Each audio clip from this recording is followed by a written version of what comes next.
Hello students, this is our 16th class and today we are going to talk about clause and phrase. तो clause और phrase क्या होते हैं आज हम लोग उसमें सीखेंगे. तो शुरू करते हैं. clause में पहले हमें phrase को समझना होगा और फिर हम clause को समझेंगे. देखिए phrase क्या होता है. It is a part of a sentence, group of words without a main verb. ये sentence का ही एक part होगा. इसमें कोई वर्ब नहीं होती है.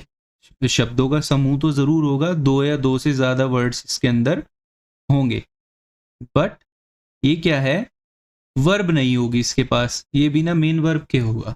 ठीक है, मेन वर्ब क्या होती है और ये सब चीजें क्या है हम पीछे पढ़ चुके हैं. जो भी बच्चे इस चैनल पे नए हैं, आई रिक्वेस्ट यू ऑल के इस चैनल को शुरू से पहली वीडियो से देखें. आप लोगों के लिए बहुत अच्छा कोर्स है, आपके बहुत काम आएगा. लेकिन कोई भी मेरा स्टूडेंट जो है, मेरी आप लोगों से रिक्वेस्ट है कि प्लीज़ बीच में से कोई भी वीडियो उठा के ना देखें. आपको समझने में बड़ी दिक्कतें होंगी. आपको शुरू से ही पहली वीडियो से देखना है, चीज़ें आपको बहुत आसान लगेंगी. ठीक है, तो हम देखते हैं फ्रेज क्या होता है. देखिए वर्ब नहीं होगी इसके अंदर, दो या दो से ज़्यादा शब्द होंगे इसमें. ठीक है, तो एग्जाम्पल के तौर पे ये ग्रुप ऑफ वर्ड्स हैं, 3 वर्ड्स हैं इसके अंदर. माई बेस्ट फ्रेंड, मेरा सबसे अच्छा दोस्त. टू द टेम्पल, टेम्पल की तरफ. ऑन द टेबल, टेबल पर. ऑन संडे, ये सब क्या है, फ्रेज के एग्जाम्पल है. ये और क्लियर हो जाएगा. क्लॉज देखते हैं. क्लॉज क्या होता है. क्लॉज को जो है हम उपवाक्य भी कहते हैं हिंदी में. तो ये उपवाक्य क्या है, ठीक है, ये बिल्कुल सेंटेंस जैसा होता है, लेकिन ये सेंटेंस का एक पार्ट होता है. इसमें क्या होगा, part of a sentence, group of words, same है फ्रेज की तरह, but difference is it is having a subject and a main verb. इसमें सब्जेक्ट भी होगा और एक मेन वर्ब भी होगी. तो अब देखिए हमें पता कैसे चले सर कि ये सब सेंटेंस है या क्लॉज है. कि सेंटेंस में भी सब्जेक्ट और वर्ब होती है और क्लॉज में भी सब्जेक्ट और वर्ब होगी. तो वो पता कैसे चलेगा. देखिए अगर आपको पता करना हो कि सेंटेंस कितने हैं, तो आपको क्या देखना है, full stop. Number of full stop जितने होंगे उतने ही आपके सेंटेंसेस होंगे. जितने फुल स्टॉप उतने सेंटेंस. तो हम पहला एग्जांपल देखते हैं अपना. I think that you have made a mistake. कितने फुल स्टॉप है यहाँ पे, एक फुल स्टॉप है. तो सेंटेंस अगर कोई पूछे कितने हैं, तो सेंटेंस कितने हैं यहाँ पे, एक. बट अब हम देखते हैं, जैसे हम पीछे देखते हुए आए हैं, वर्ब को ढूंढते हैं हम पहले, फिर सब्जेक्ट को, फिर ऑब्जेक्ट को. तो उसी तरह हम यहाँ पहले वर्ब को ढूंढेंगे और देखेंगे इसमें वर्ब कितनी है. क्योंकि जितनी नंबर ऑफ वर्ब्स होंगी एक सेंटेंस में, उतने ही क्लॉज होंगे. किसी सेंटेंस के अंदर जितनी मेन वर्ब्स होंगी उतने ही ये मेन वर्ब है. ठीक है, जितनी मेन वर्ब उतने क्लॉज, जितने फुल स्टॉप उतने सेंटेंस. तो हम देखते हैं. आई थिंक, मैं सोचता हूं, पहला काम ये हो गया. ये हमारी एक वर्ब हुई, verb number 1. That you have made a mistake, तुमने गलती की है. ये मेड क्या हुआ, हैव प्लस वर्ब की थर्ड फॉर्म. वर्ब की थर्ड फॉर्म है, एक वर्ब ये हुई. ठीक है, वर्ब नंबर 2, वर्ब नंबर 1. तो हमारे पास कितनी वर्ब्स हुई इसमें, मेन वर्ब, 2 मेन वर्ब हुई. इसलिए इसके अंदर कितने क्लॉज हैं. अगर कोई क्लॉज पूछे तो 2 है, अगर कोई सेंटेंस पूछे तो 1 है. इसी तरह अगला एग्जांपल हम देखते हैं. He said that he was a teacher. He said that he was a teacher. तो हम देखते हैं, ही सेड, उसने कहा. सेड एक वर्ब हुई, वर्ब की सेकंड फॉर्म है, और ये हमारी वर्ब नंबर 1 हुई. ठीक है, एक वर्ब तो ये हो गई. That he was a teacher. He was a teacher, अगर आप लोग जानते होंगे कि जहाँ पे कोई मेन वर्ब नहीं होती, तो बी की फॉर्म्स जो होती हैं वो लिंकिंग वर्ब की तरह, मेन वर्ब की तरह काम करती है. तो कोई और वर्ब तो यहाँ है नहीं, वॉज है. इसका मतलब ये भी एक वर्ब हुई, और ये हमारे पास कितनी वर्ब्स हो गई, 2 हो गई. ठीक है, एक वर्ब ये और एक ये. तो अगर कोई पूछे नंबर ऑफ सेंटेंस, एक सेंटेंस. फुल स्टॉप कितना है, एक है. और अगर कोई पूछे कि नंबर ऑफ क्लॉज, तो 2 मेन वर्ब हैं तो 2 क्लॉज हुए. ठीक है, अब फ्रेज क्या होगी, ग्रुप ऑफ वर्ड्स होगा, सेंटेंस का पार्ट भी होगा, हिंदी में उसको वाक्यांश कहते हैं, लेकिन उसमें कोई मेन वर्ब नहीं होगी। पर क्लॉज में क्या होगा, क्लॉज भी सेंटेंस का पार्ट होगा, ग्रुप ऑफ वर्ड्स होगा, बट उसके पास एक मेन वर्ब होगी। अगर आपको नंबर ऑफ सेंटेंस बताने हैं तो फुल स्टॉप से गिनेंगे, और अगर आपको नंबर ऑफ क्लॉज बताने हैं तो मेन वर्ब से गिनेंगे। अब हम देखते हैं क्लॉज और फ्रेज के टाइप्स क्या होते हैं। सबसे पहले हम देखेंगे एडजेक्टिव, एडजेक्टिवल फ्रेज और एडजेक्टिवल क्लॉज। ठीक है, देखिए एडजेक्टिव हमने पीछे पढ़ा था पिछली वीडियो में। एडजेक्टिव क्या होते हैं, it is a word which qualifies a noun और अ प्रोनाउन। ये नाउन की या प्रोनाउन की विशेषता बताने वाले शब्द होते हैं।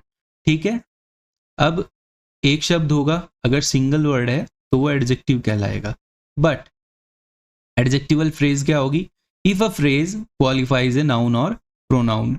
अगर एक पूरी फ्रेज मिलकर, दो या दो से ज्यादा वर्ड्स मिलकर जो एक फ्रेज हो, वो किसी नाउन या प्रोनाउन की विशेषता बताने लगे, तो उसको हम क्या कहेंगे, एडजेक्टिवल फ्रेज कहेंगे। ठीक है, अगर कोई फ्रेज है और वो फ्रेज किसी नाउन या प्रोनाउन की विशेषता बता रही है तो उसको एडजेक्टिवल फ्रेज कहेंगे।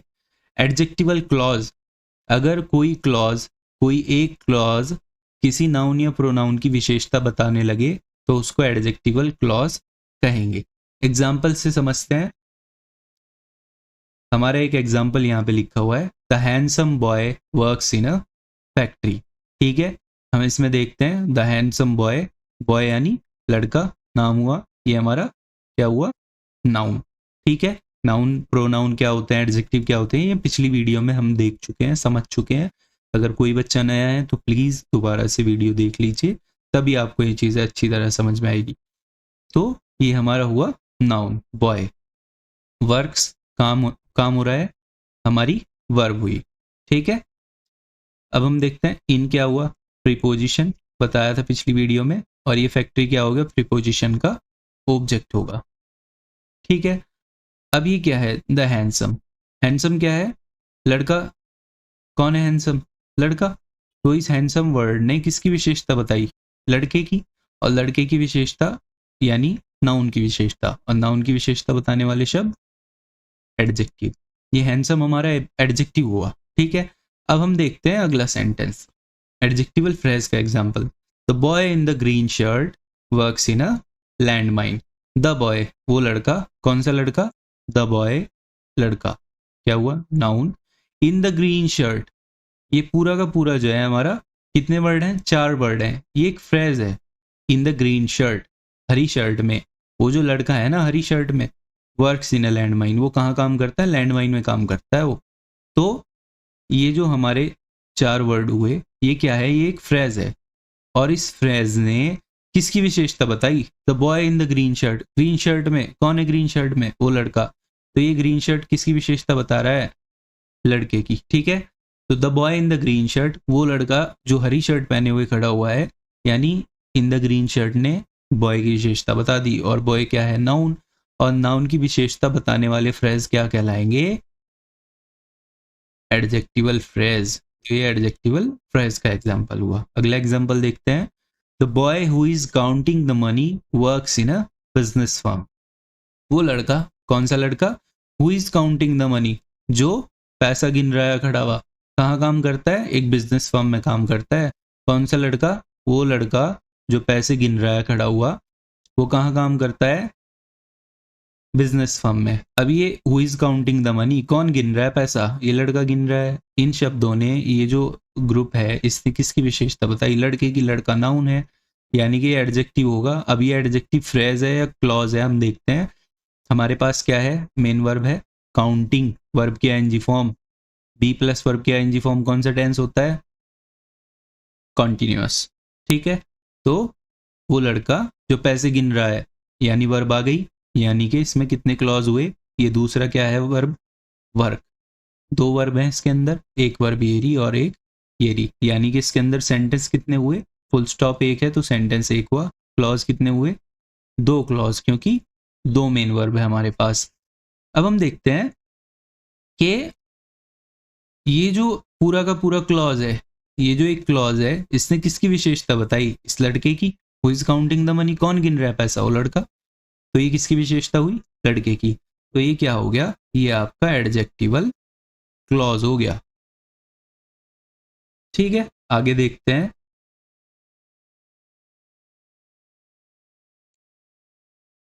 एडवर्ब, एडवर्बियल फ्रेज या एडवर्बियल क्लॉज। एडवर्ब क्या होते हैं, एडवर्बियल फ्रेज क्या होती है, एडवर्बियल क्लॉज क्या होता है। अब हमने पिछली वीडियो में सीखा था एडवर्ब क्या होते हैं, ऐसा वर्ड जो क्वालिफाई करता हो किसको, वर्ब को, एडजेक्टिव को या एडवर्ब को।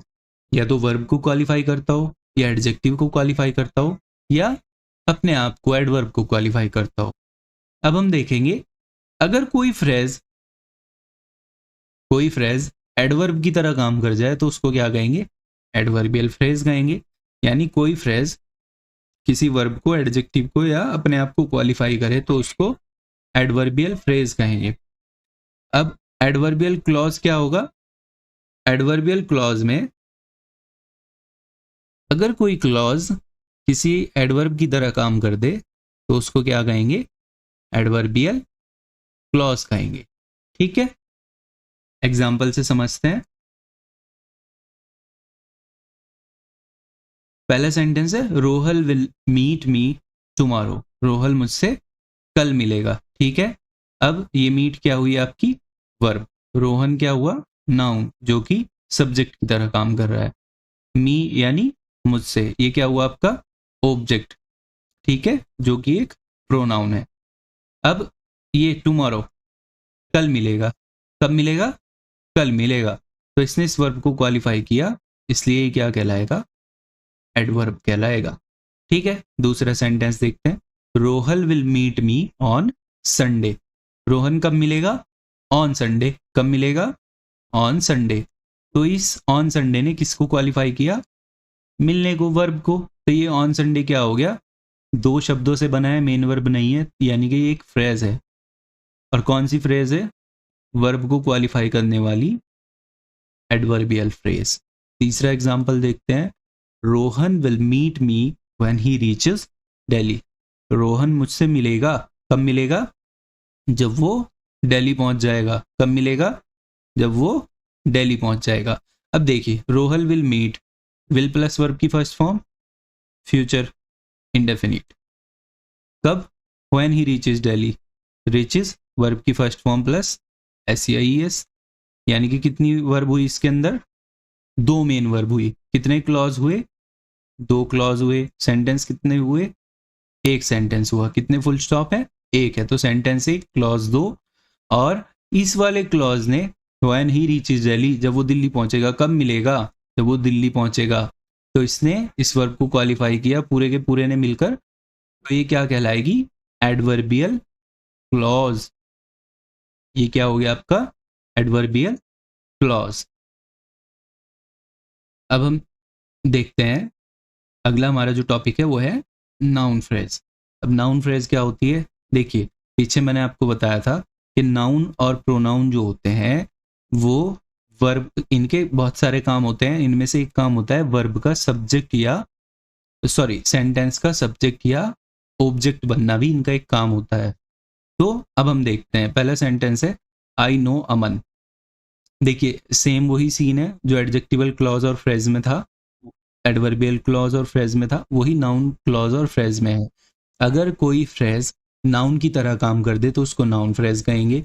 अगर कोई क्लॉज नाउन की तरह काम कर दे तो उसको नाउन क्लॉज कहेंगे। पहला एग्जांपल देखते हैं, आई नो अमन, मैं अमन को जानता हूँ। किसको जानता हूँ, अमन को। तो ये क्या हुआ, ऑब्जेक्ट हुआ यहाँ पे। ठीक है, नाउन है अमन, ऑब्जेक्ट की तरह काम कर रहा है। अगला हम देखते हैं, आई नो योर फ्रेंड, मैं तुम्हारे दोस्त को जानता हूँ। किसको जानता हूँ, योर को या फ्रेंड को, या दोनों को। एक ही तो व्यक्ति है, दो वर्ड हैं यहाँ पे। तो दो वर्ड जहाँ होते हैं और वर्ब नहीं होती उसको क्या बोलते हैं, फ्रेज बोलते हैं। लेकिन नो के बाद तो नाउन आना चाहिए था, है ना। वर्ब के बाद क्या आते हैं, ऑब्जेक्ट बनने का काम कौन करता है, नाउन ही तो करते हैं, नाउन ही प्रोनाउन करते हैं। पे नाउन क्या हो गया, यहाँ पे योर फ्रेंड ने नाउन की तरह काम किया, यानी कि इस फ्रेज ने किसकी तरह काम किया, नाउन की तरह काम किया। तो ये क्या हो जाएगा आपका, नाउन फ्रेज हो गया है। ठीक है, अगला एग्जाम्पल देखते हैं। I know that Aman is a good boy. I know that Aman is a good boy. Verb देख लेते हैं। नो एक वर्ब हुई, अमन इज अ गुड बॉय अभी बताया था लिंकिंग वर्ब्स की तरह काम करें अगर बी की फॉर्म्स तो ये मेन वर्ब होती है और कोई वर्ब नहीं है इसमें, यानी ये भी एक वर्ब हुई। तो दो वर्ब होगी यहाँ पे, ठीक है, एक और दो, यानी कि क्लॉज कितने हुए, दो, और सेंटेंस कितने हुए, एक फुल स्टॉप है तो सेंटेंस एक हुआ। अब हम देखते हैं आई नो, मैं जानता हूँ, क्या जानता हूँ, that Aman is a good boy, क्या जानता हूँ मैं, that Aman is a good boy, ये बात जानता हूँ मैं। और ये क्या है, वर्ब, और वर्ब के बाद क्या आती है उसकी, वर्ब के ऑब्जेक्ट। क्या जानते हो भाई, वर्ब को अगर हमें ऑब्जेक्ट ढूंढना हो तो हम व्हाट या whom का रिप्लाई लेते हैं। अब आप क्या जानते हैं, that Aman is a good boy, यानी क्या का उत्तर मिला आप, यानी कि ये पूरा का पूरा क्या हुआ, ऑब्जेक्ट हुआ, ऑब्जेक्ट की तरह काम किया। और ऑब्जेक्ट की तरह काम कौन करते हैं, नाउन करते हैं। तो ये क्या हो गया आपका, नाउन क्लॉज हो गया। ठीक है, आई होप कि आप लोगों को समझ आ रही होंगी ये चीज़ें। अब हम देखते हैं, ये आपके लिए होमवर्क, ठीक है, ये आपका होमवर्क है, इसमें आपको नाउन फ्रेज और नाउन क्लॉज छांटने हैं। ये आपका होमवर्क है, आप पॉज करके अपना होमवर्क नोट कर लेंगे और फिर इसको करके देखेंगे। अगली आने वाली वीडियो में आपकी इन जो ये आपका होमवर्क है इसकी एक्सप्लेनेशन दी जाएगी। ये एडजेक्टिवल फ्रेज और क्लॉज छांटने हैं यहाँ से, और यहाँ से आपको एडवर्बियल फ्रेज और क्लॉज छांटने हैं। ठीक है, आप पॉज करके अपना वर्क नोट कर लेंगे और इनको करके देखेंगे। Thank you so much. And अगर आपको ये वीडियोस पसंद आ रही हो तो इनको लाइक करें, शेयर करें उन बच्चों के साथ जिनको इसकी ज़रूरत है, और चैनल को सब्सक्राइब ज़रूर करें। Thank you so much.